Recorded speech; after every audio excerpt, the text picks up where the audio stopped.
Братя, най-сетне многоочаквания ден за разправа с вековния ни душманин дойде вече. Кръвта на нашите невинно загинали братя от турската тирания вика високо за отплата. Упорствайте, братя, в борбата. Само в упорита и дълготрайна борба е спасението ни. Нека Бог благослови правото ни дело и деня на въстанието. На 15 юли 1903 година главният щаб на Битолския революционен окръг изпраща възвание за обявяване на въстание за освобождаването на Македония и Одринско от османска власт. Въпреки че възванието е адресирано до всички жители на двете области, то е написано на български, езикът на преобладаващото население в тях.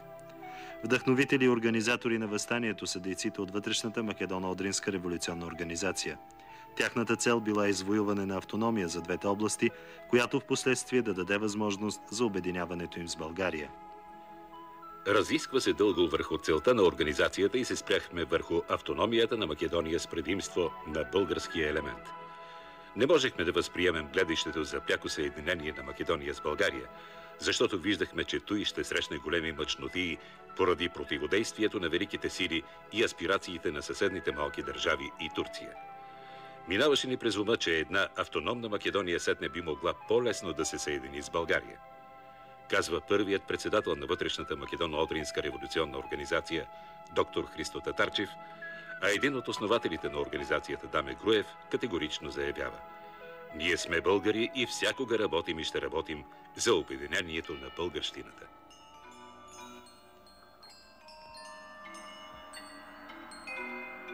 Решението за въоръжено въстание в Македония и Одринско е взето на Конгреса на вътрешната Македоно-Одринска революционна организация, свикан в Солун.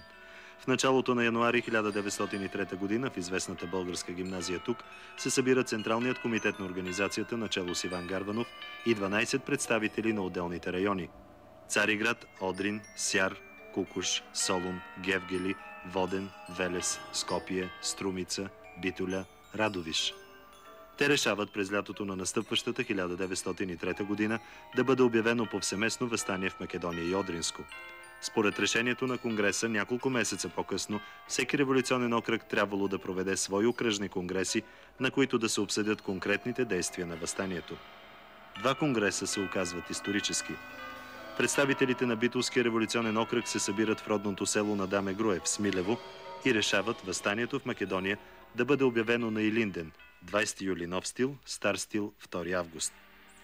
Конгресът на Одринския революционен окръг се провежда в местността Петрова нива, Малко Търновско, и решава въстанието в Тракия да избухне на Преображение, 6 август нов стил, стар стил 19 август.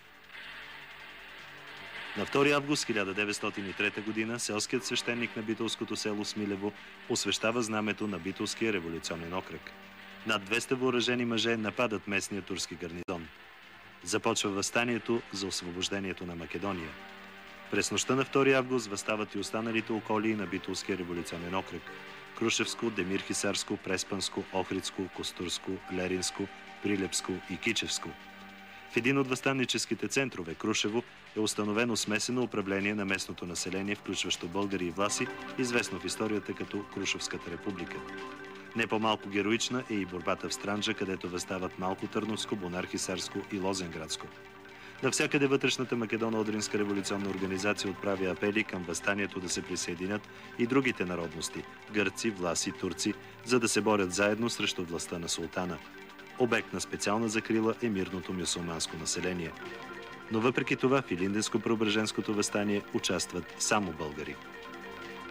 В началото на септември пламъкът на въстанието започнал постепенно да гасне. Настъпващите турски войски и башибозук избивали българите и опожарявали селищата им. Въстаналите в Македония и Одринско не можели да продължат борбата със свои сили и се обърнали за помощ към правителството в София. От Битоля бил изпратен специален апел. Главният щаб счита за свой дълг да обърне внимание на почитаемото българско правителство върху гибелните последствия за българската нация, ако то не изпълни дълга си спрямо своите единородни братя тук. България обаче се оказала неподготвена да изпрати свои войски в Македония и Одринско.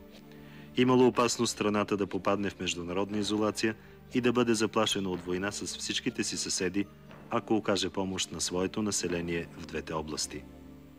Единственото, което можела да направи майката родина за своите страдащи чада, било да даде подслон на бежанците. Над 30 000 македонски и тракийски българи напуснали родните си места и потърсили спасение в княжество България. Изразена в цифри, тъжната равносметка от Илинденско-Преображенската епопея е следната. Опожарени са 201 български селища с 12 000 къщи. Избити са около 1000 въстанници и близо 4700 българи мирно население. С цената на много жертви, епопеята от 1903 година остава в нашата история като най-високия връх в българската национална революция.